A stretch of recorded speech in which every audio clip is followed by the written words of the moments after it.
a conductive wire, and you were so electric. I had no say when you came so near and just passed right through me. Hey everyone, welcome to Geekdom is back, as is the lovely Katie Schaefer. We're talking all about Doctor Strange today. It's one of the few MCU movies that I have left on my list before any new ones come out that I'm hoping to get to at some point. You know, got some Thors left. I think both Ant-Man movies are left, but Doctor Strange is very unique because of not only what the character can do, but because he's a little different than most of the other characters in the MCU. And Katie, I know this was one you wanted to jump on when you found out it was available. Do you have very strong feelings about Doctor Strange as a character? I do now. I knew who Doctor Strange was, and I'd read some comics where he's kind of the side. He comes in and does something, but he's not the main focus. And after I watched this, I was like, this is a much more interesting character than I thought it would be. They really did something in the same way they made like Guardians of the Galaxy feel so different than the regular MCU films because they're, you know, the galactic side of things. This being the mystic side of things feels different in its own way. And I was impressed at how they're able to just tweak it a little bit. And then it has such a wide-ranging effect on the film. Absolutely. Plus, the casting in this movie, I think, really helps a lot because having someone like Benedict Cumberbatch as Doctor Strange, at first, it's one of those things where you're like, oh, okay, that's kind of interesting. But if you sort of dive in and really get to know Doctor Strange before he ends up with these mystical abilities and everything like that, you know, he's sort of this narcissistic, egotistical jerk, to put it nicely. And it's really hard to see Benedict Cumberbatch in that light, even though when he plays his role as Sherlock, he's similar in a sense, but he's a little more kooky as well. So, you know, you have sort of that dynamic going here, but he played the role very, very well, in my opinion. Yeah, I definitely agree. And like you said, like he has some of the Sherlock, like the coldness that Sherlock has a lot of the time, but it is a totally different character play, and I love that. You can see Cumberbatch kind of doing this very specific thing with Stephen Strange, and he really gets into it. You know, in the beginning, he's such an asshole, and he's so unapologetically like, I'm a genius. Yeah. And that makes me invincible, apparently, which is why I'm driving and looking at things in the rain. And then, you know, later he deals with all this pain and suffering. And then by the end, he's really grown. And I think a lot of that you can lay on Cumberbatch's shoulders with how well he plays Stephen Strange. He becomes more likable as Doctor Strange after his accident. And I think it takes a while, but once he sort of realizes what's going on and gets a hang of it, he still has some of that ego left in him. That's not something that's ever really going to go away with someone that was as big of a deal as he was when he was a surgeon and everything like that. I think that sort of just comes with the territory of having that kind of job sometimes. And, you know, Benedict Cumberbatch is surrounded by an amazing cast, and I think a lot of these people are ones who hadn't been ingrained in a comic book universe. So we're getting a lot of fresh faces in this movie, and we're definitely going to talk about how this ties into the MCU a little bit later as a whole. But you have characters like Carl Mordo, Christine Palmer, Wong, and I don't even know if I can pronounce Mads Mikkelsen's character's name properly, but you have a bunch of actors and actresses who are very popular for very different reasons. You know, Rachel McAdams has been around for a while. Mads Mikkelsen was Hannibal. And you have Tilda Swinton, too, who sort of just brings this sort of grace to the screen. And it's just amazing how they were able to get this cast together to bring these characters to life. Yeah, the casting was even if you're not into MCU or comic book movies in general, like the cast alone is worth a watch, because they're all nobody's phoning it in. Everyone is putting their best foot forward in this, and well, there's a little bit of cheesiness at times, Yeah. especially with Chiwetel Ejiofor's way he plays it, but it works. And I think Tilda Swinton is great in everything she does, but in this she is ethereal, like how in Lord of the Rings, Cate Blanchett is ethereal as Galadriel. Like, she just is zen, calm, peace, and that's so powerful. And it is believable that even someone like Doctor Strange would be respectful of that, and like believe that someone like that can help him and can change his life. Yeah, you have Tilda Swinton playing the Ancient One, and I believe in some of the comics, at least, it's actually a man in the role, which I don't care one way or another. I actually think it's pretty cool that they changed it for the movie. And, it's just one of those things where this person just demands so much respect without actually being too demanding about it. And it's one of those things, too, where you have, I'm going to take a stab at this name, Caecilius. I have no idea if that is correct, but it's Mads Mikkelsen's character. So it is. Yep, that's how they pronounce it anyway. It has been a minute since I have seen the movie. I remember a lot of what happened, but remembering pronunciations is not something that's ever going to happen for me, pretty much. I'll ask someone how to pronounce their last name or something, and then 30 seconds after I say it, it's out the window. Yep, I understand. Yeah, he's, Mads in particular is just one of my favorite additions, and he gets such a juicy role for him.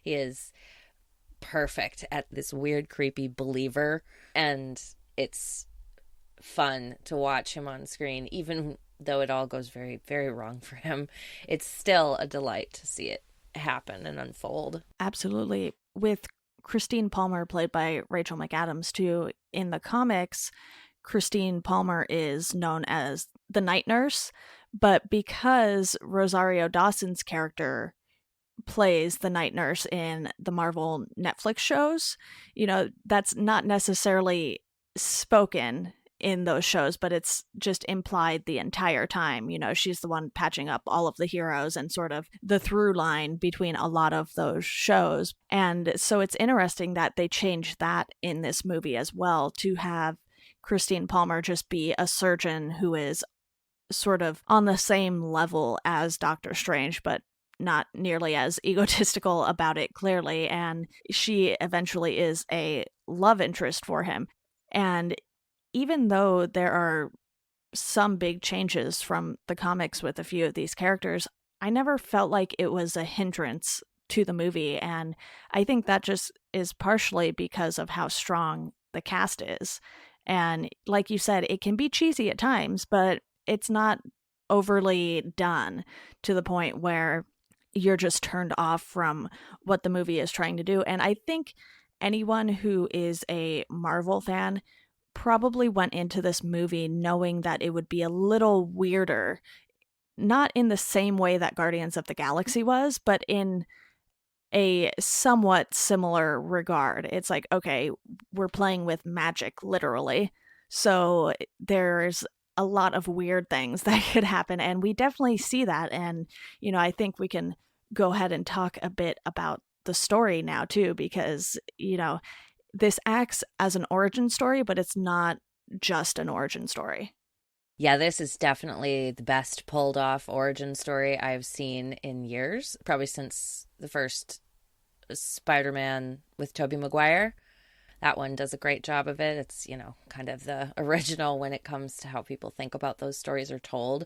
But this one manages to get its story across, but not allow it to be the main focus. Like, we get through him figuring out his powers and all of that pretty quickly. I think it's like 40 minutes of the movie, and the movie is almost 2 hours, if I remember correctly. And then we're immediately on to a different story with this entirely different villain. We don't even get Mordo, who's what I believe one of Doctor Strange's like biggest arch villains in his comic series. So I thought they just played it off really well. They managed to wrap a unique story together. And like you said, the magic, playing with magic in the MCU, like it's really hard. They don't necessarily do it well in the comics sometimes. I thought Guardians of the Galaxy, a sci-fi space opera adventure, is a lot easier because people are so much more willing to roll with that. Whereas magic in comics and superheroes, like that's not something people see a whole lot or are used to. And so I think they had a really hard sell on their hands when they decided to tackle Doctor Strange. They certainly did. And like you said, certain things can be done in the comics, but then translating those to the big screen can either be easier or sometimes more difficult.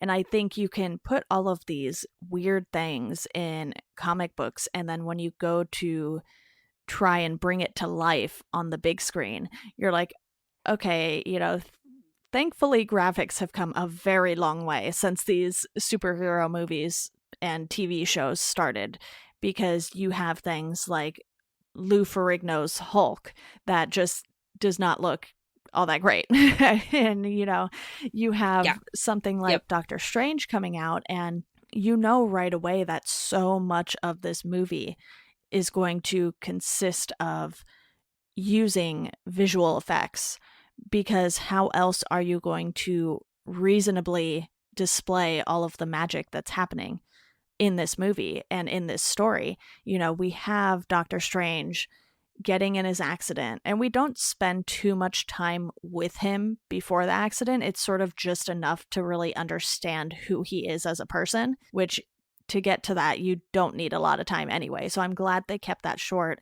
You have the accident, and then he sort of goes through this unusual rehab because he's learning to use magic now instead, to use his hands in a different way than he's used to. But I think in the end, he understands why he was the one who was picked for this. And it takes you a little while to get there. But the fact that this movie is also less than 2 hours long, it's just shy of 2 hours. But for a Marvel movie, you're like, oh, okay, that's kind of pleasant, actually. They didn't feel the need to draw this out to 2+ hours. Yeah, exactly. And it was very, most movies, there's a few bits could be shaved off here or there, and I'm sure there are in this one, but the pacing is excellent. It manages to tell its story and keep it moving, and you never feel like there's a transition between one story and the next, between him fighting this guy and him getting in his car accident and his healing and all of that stuff. Like, they managed to blend it all together and pace it out well. And if they hadn't done that, this would have been really unpleasant to watch. Like, I've recently seen a couple like that, and it made me reflect on how well done this movie is, how much time and energy was put into crafting a whole world and story, even though they already had a whole world to set this in. With the amount of magic that is in this too, sometimes it almost gets a little dizzying. At least it did for me when all the buildings are folding onto themselves and you have all of this stuff going on. I was like, whoa. We need to slow this down a minute. Right? I was like, well, somebody really enjoyed Inception. Because that's so much of what it feels like. And not like a copy, but something that I'm sure that there was at least a little bit of, well, if we're folding worlds, this is a perfect example of it. And it is dizzying at times. Like, there's so many places moving, and it feels like the characters could just be crushed at any moment by a random building popping out of nowhere. Yeah, it was certainly a wild ride watching this. And I actually did not watch this one in theaters, which I'm probably glad that I didn't, because I feel like on that big of a screen, it would have been too much for my head to take. It would have been one giant headache. So, I watched this at home when it was on Netflix.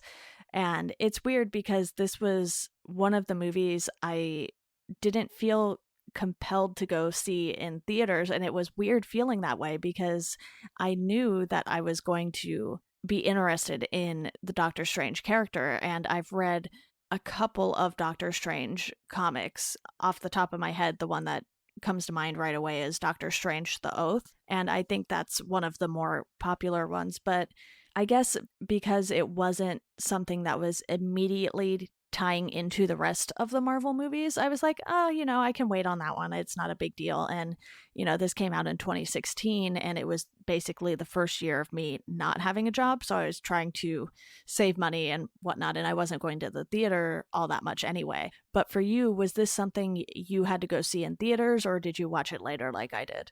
No, I was in the same boat. I was like, I don't know. Because I agree. I felt like, I don't know how much this is going to tie into the rest of things. I don't need to prioritize it. And I was pretty skeptical of how good it would be because I knew it was going to be an origin story. And I am not an origin story fan. Like, get to the point is kind of my thoughts on it. I want to see these characters being the awesome person they are now. But after watching it, I was like, so if this comes back to theaters at any point, I should probably try to check it out because it would be really cool on a big screen especially after you watched it and you know what's coming. So you want to prepare yourself like, okay, the world is going to fold and maybe a little dizzying. Maybe a little bit. I think with origin stories, for me anyway, the ones I'm kind of tired of seeing are the Spider-Man and Batman origin stories because we've had so many different people play those characters, and not just on the big screen, but even in, some animated Spider-Man TV shows or animated Batman shows, what have you. There's just this sense that for whatever reason, people feel the need to continue telling those origin stories over and over and over again. But with a character like Doctor Strange, it wasn't one we had seen before, so I didn't mind it quite as much. It was like, okay, if you've read the comics, you know what's going to happen. But if you haven't read the comics, we're going to get through this very quickly for you, and you'll just have to keep up, which, like I said, it's not like him being a narcissist is that much to keep up with. It's like, oh, okay, he has this elitism about him, and he is reckless and sort of doesn't really want to be told what to do under any circumstances, and that's why he ends up where he ends up. And you have these villains in this movie. One is literally larger than life. You have Dormammu of the Dark Dimension, and the movie leads up to that moment where you have Caecilius getting in contact with Dormammu, and that's when all hell breaks loose. And I think the action sequences in this, they were interesting, but like you said, not all of the visuals necessarily hit 100% of the time. So I think because this movie had so much going on at one point with the worlds folding into each other and just the fact that they had so many things to do visually, it almost felt like they tried to do a little too much on that end. And I think that's why I'm pretty sure I gave this about a 3 out of 5 when I watched it. And, it's one of those things where I think I'd have to go back and watch it again to really know how those visuals came out because, like I said, I didn't watch it in theaters, so I wasn't seeing them on a giant screen. But, our TV here, it's decent. So it wasn't like I was watching it on my phone or anything like that. But, when you have as many visuals as you do, it's going to be very difficult to nail every single one of them. Yeah, exactly. And I think by the end, they managed to make it all work, especially with the Dormammu scene, because that is like, that is not, it's not quite Space Out or 2001, A Space Odyssey mind-blowing level but it gets pretty deep in there, and the face of Dormammu that you see and like the visual effects that they use in that are very intense. I think that was hard too because those moments were so dark, literally on the screen too at times. You're just sort of surrounded by this darkness. It's like all the light has gone out, and you really get the sense of that as that scene continues on. But it's just so amazing that you have this villain in Caecilius and then you bring out Dormammu. It's almost like if there were going to be a Doctor Strange sequel, what do you even do from there? Because we've already seen these big bads in the Doctor Strange world, and then you have the whole thing with Thanos, which we will get to, because that's very much a Doctor Strange story in a sense too, with all of the stones and everything. And it's just kind of like, oh, okay, they brought out the big guns for this movie, and I wonder if in the back of their minds they kind of had an idea that there might not be a second movie, so then they just went all out for this one. Yeah, I think that might be part of it. I think they wanted to give a big impression of who this character was and the kind of strength he has and what we're dealing with, so that as you see him appear later, you know what he's capable of. And then I think the movie did better than they expected, and I think people reacted better to the character than they thought. And there sure is a second one announced, so it's on the docket with the same writer and director, which is the same dude. But we'll see if it actually happens. Yep, exactly. I hope it will. I think it would be great to see where they're going to go, especially after the Avengers Endgame happens and we get that wrap up. I think it really could be a way for them to start it off with something interesting, to throw something Doctor Strange-esque in there. Great, I am down. I liked how it worked out because, as you watch the later films he's in, it really made me appreciate more what we saw in Doctor Strange. Because I watched Doctor Strange well before I saw, Infinity War and Black Panther and all that. And then I watched those, and he makes such a big difference and is so integral to so many things that it made me go back and look at him in a new light. Like, okay, see, look at all this foreshadowing they're placing in here and all of these different things that then appear later, and it makes it so worth having watched the film. Yeah, before we dive into how this fits in the MCU as a whole a little more, I want to talk about the time loop moment, because that really gives us a sense of not only what the Eye of Agamotto can do, but what Doctor Strange is willing to go through, because he's basically killed over and over and over again. And Dormammu finally gives in. So you have this scene sort of replaying over and over. And luckily they don't do it too many times in the movie to where you're like, okay, come on, get to the point. They do get to the point. And I just think the use of that time loop was something that leads us to want to know more about everything the Eye of Agamotto can do and what Doctor Strange is going to be capable of. Because, with this being an origin story, we haven't seen the full extent of what Doctor Strange is able to do, because at this point in time, you can feel that he's still learning and having to learn very quickly at times because of things like this happening, but he's still learning. And I think the Ancient One finally reluctantly training him is a good sign for him, because even though she's reluctant, it's like, okay, he's proven himself, and who knows what we would see in a sequel. But it's one of those things where you're like, this is definitely building up at a nice pace. Like you said, this movie was nicely paced, but his learning is as well.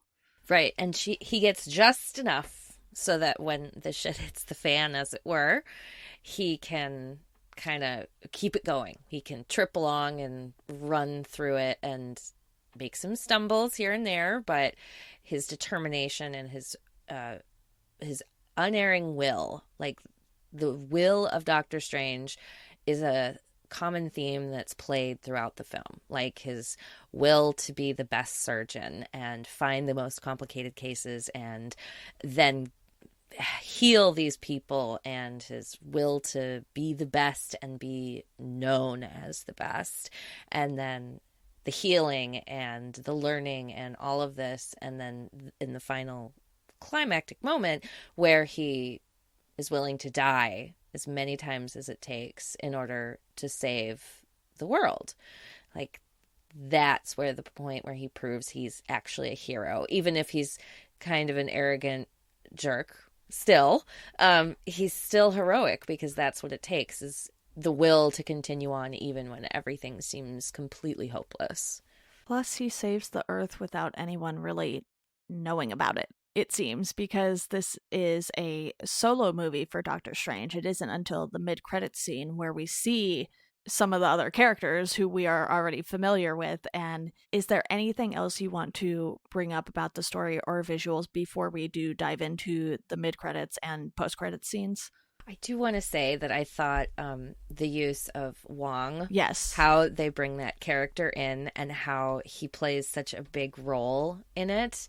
Like, Benedict Wong is just a great actor, and watching him get to kind of play with this character on screen and bring his own thing to it was such a delight. And it was the perfect foil for Strange's like uptightness. Yes.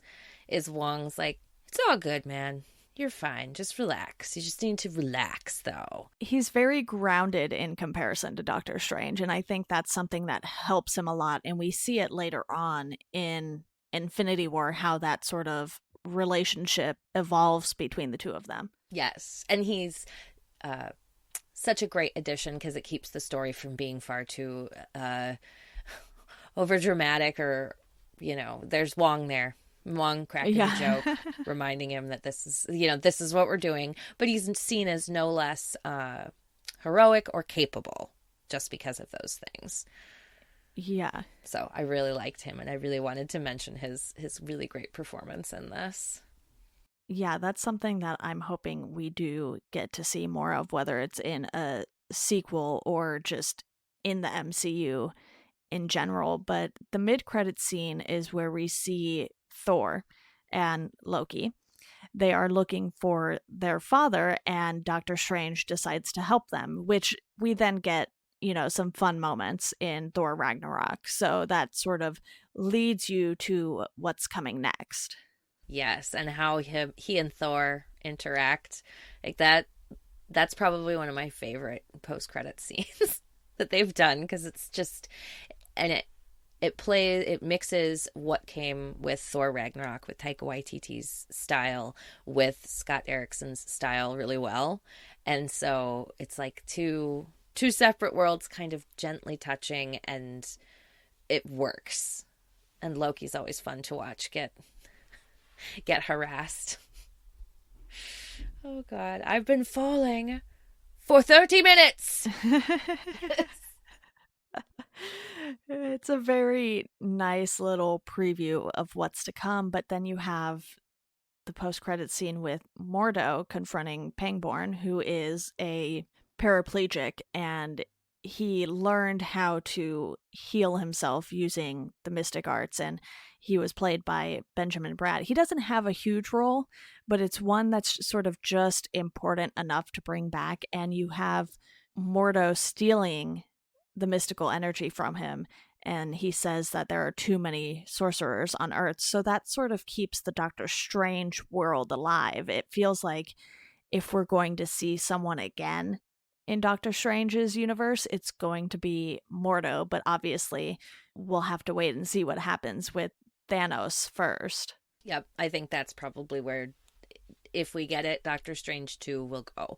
I think we'll see Baron Mordo premiere his dark side. So that'll be interesting. I like Chiwetel Ejiofor, and he brought something fun to this character as well. So I think it would be interesting to see how they're going to push these two sorcerers against each other when Strange has to deal with his own kind in someone he knows and cares about. And, you know, that'll be a different side of Strange that we'll have to see. Oh, definitely. And I think that leads us nicely into how this movie fits into the MCU as a whole, because when you first watch this, if I would have watched it before some of the other movies, it's kind of like, where does this fit?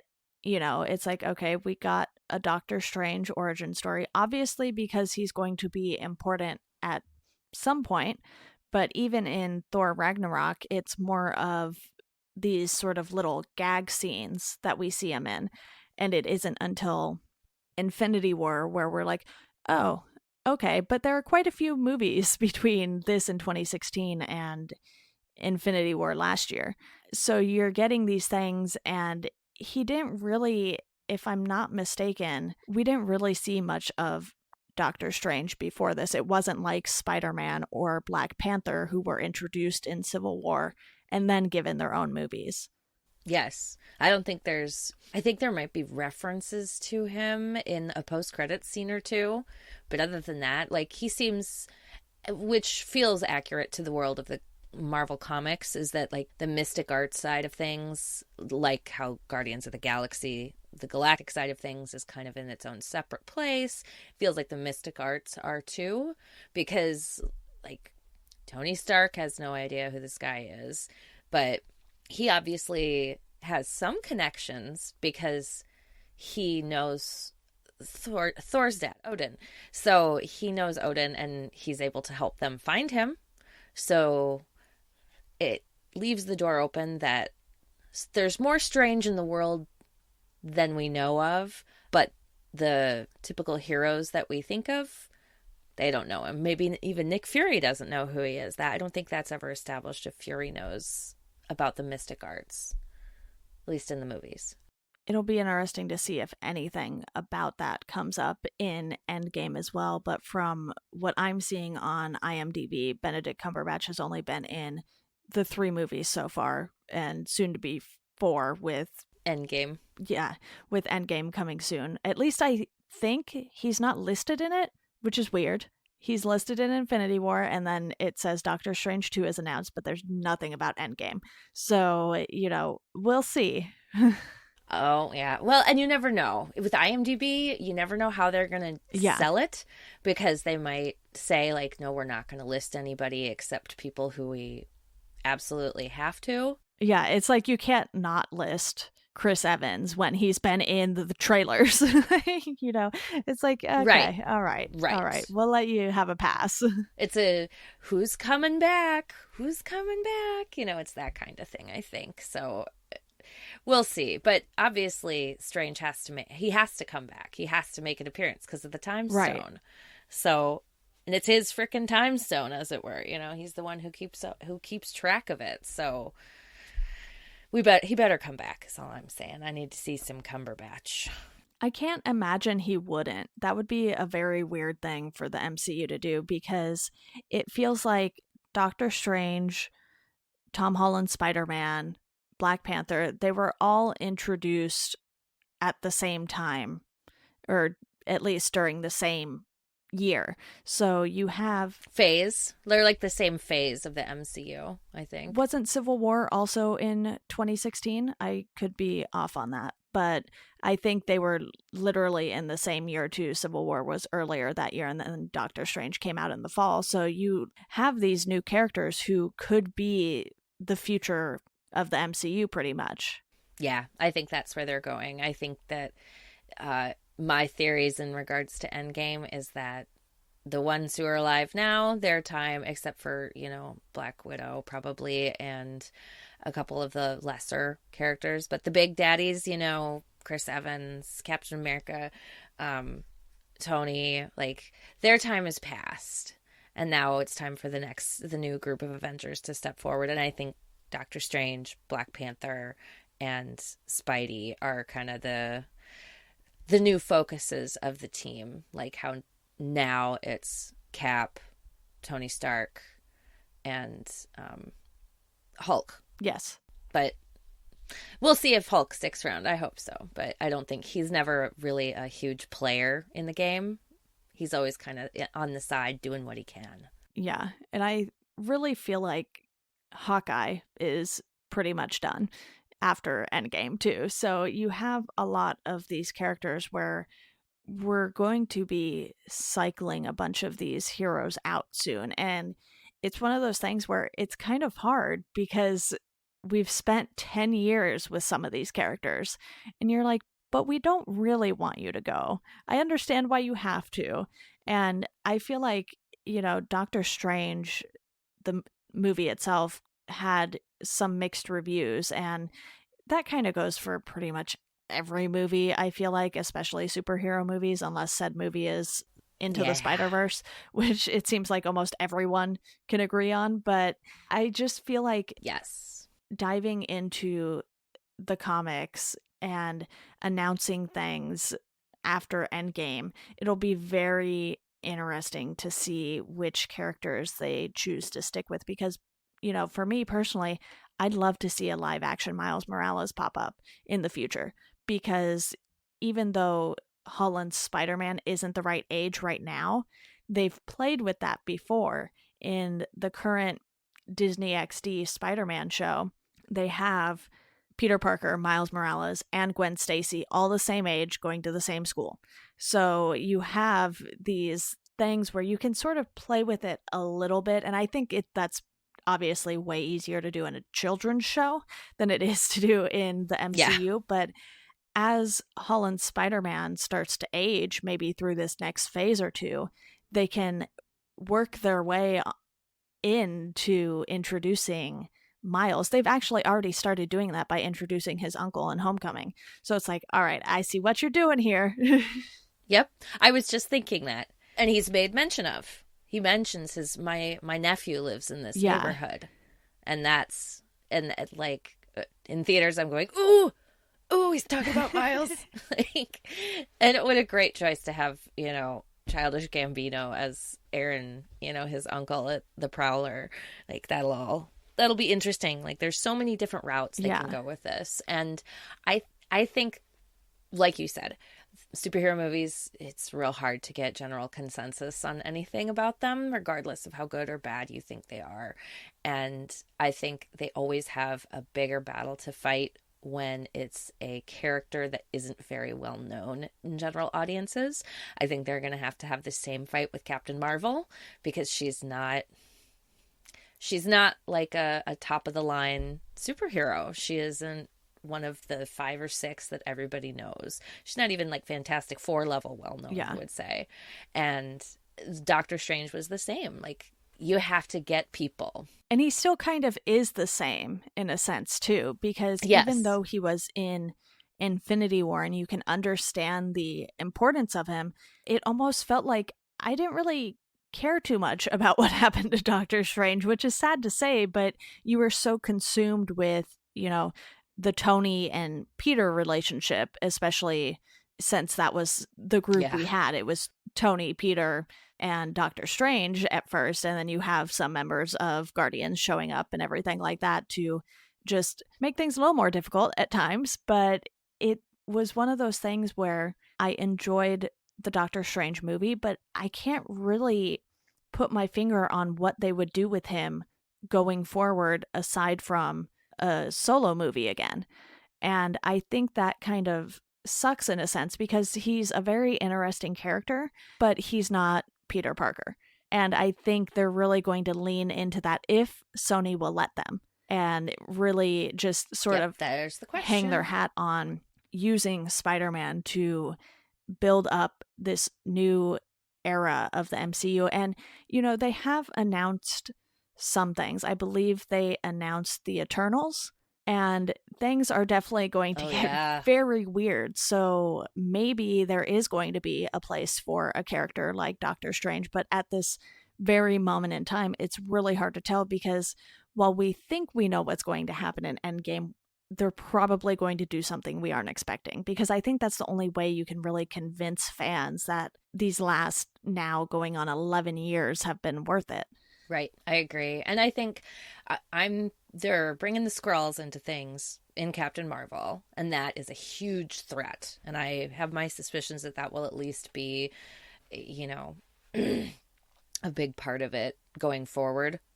So I think there's so many good places they could go with this, and the comic writers that they've had, because, you know, usually the pattern is they have the director write the story, you know, but behind the scenes, there are comic writers who are some of the best writers at Marvel who are crafting how all of these worlds fit together. And they kind of, from what I understand, they give like, here are the comic pieces that have to happen in your movie.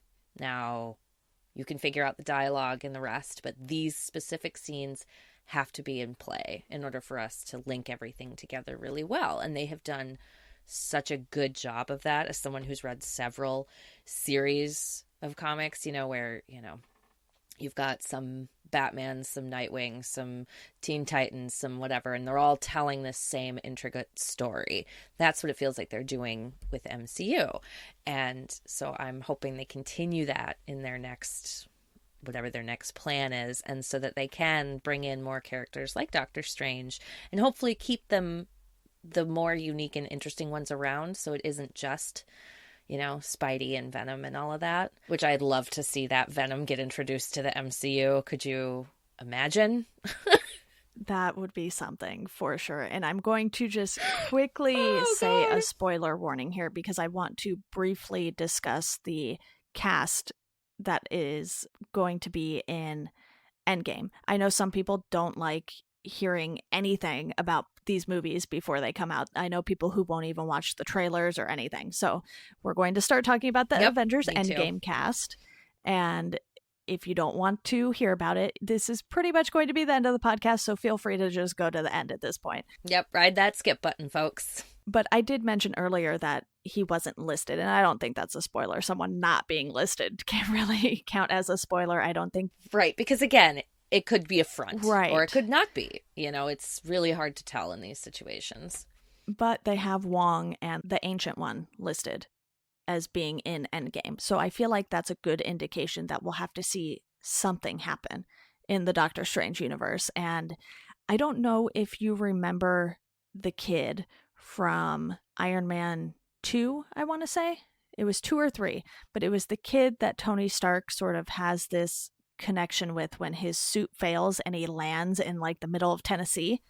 Yeah, I think that's 3. Okay, 3. Is that the like Christmassy one? Yeah, I think so. That's the one where Tony is very, very sad. He's sad, Tony. Too many movies to keep track of. I always forget which Iron Man is which after the first one. I'm like, wait, was this 2 or 3? And, yep. Okay, so that... Because 2 is Mickey Rourke. Yes. 2 is Mickey Rourke is Whiplash. And that's pre-Ultron. Yeah. Because Ultron is what kills Tony. Right. Emotionally, not physically. But that kid, Harley, is coming back. And he's played by the same actor as far as I know. So that'll be interesting because it's been quite some time since Iron Man 3. So they're bringing back these characters who we maybe weren't expecting to see again in this movie in particular. I don't think I was expecting to see the Ancient One. It makes sense. I was definitely expecting to see Wong after seeing him in Infinity War, but it's like, oh, now the Ancient One wants to come around? Yeah, right? Like, where were you, lady? We could have used you when Thanos, like, come on, if you're still in existence, maybe come help us out a little bit, just a little. Yeah, so just looking at the IMDb page here, I don't know if you've looked at it, but it's interesting. It's starting to make my head spin with ideas. Yeah, I was seeing a Mantis. Like, there's a lot of interesting people that we maybe haven't seen yet who are being identified, and that is great. Oh, good, Happy's in it. Crossbones will be back. It's very interesting what they're doing, and some people still don't have character names, It's just, oh, here's an actor or actress, and we're not going to tell you who they are yet. So it's like, oh, okay, I see how it is. That's how you're playing this. Which is always a sign. It's always a sign, because, interesting person on the street doesn't, their name doesn't get left out just to confuse people. Right, but I think someone like Catherine Langford, who is listed with no character name, she's been in enough things now, and I think they've become big enough to where it's like, yeah, she'll probably have a somewhat significant part. Even though there's so many people in this movie, I have no idea how they're going to do this. I heard that the movie's almost 3 hours long, but we're straying a little bit from Doctor Strange here. So, it'll just be interesting to see how he factors in going forward, especially after Endgame. Yes, I agree. I'm really hoping for more, and that they push the weird factor, because there's a lot of weird in Doctor Strange, and I think they have proven they can do kind of whatever they want, and people will still be like, all right, I'll give you money to go see it. I'm one of those people. So, and the weirder, with Guardians and Doctor Strange, and both of those movies pushed the envelope in regards to how far and out there the MCU was willing to go, and they met with in this case, decent success. And with Guardians, box office gold. Yeah, absolutely. I think that's a fantastic note to end on. Just the weirdness of the MCU at times. Yep. And how great it is. Makes it so much more interesting. Yeah, well, thank you so much, Katie, for coming on to talk about this one. I know I might be able to snag you for a few of the others that I have left. We will definitely discuss that because I need to double check and make sure I don't accidentally do any twice. But right? On that note, to the listeners, thank you all for listening. You can find us on Twitter at GeekdomPod, on Instagram at Welcome to Geekdom. You can search for Welcome to Geekdom on Facebook, although Facebook is not as fun. So you can pretty much find us wherever, iTunes, Google Podcasts, Spotify. And if you have a moment to rate and review the podcast, that would be great. But as always, I hope you enjoy the rest of your day.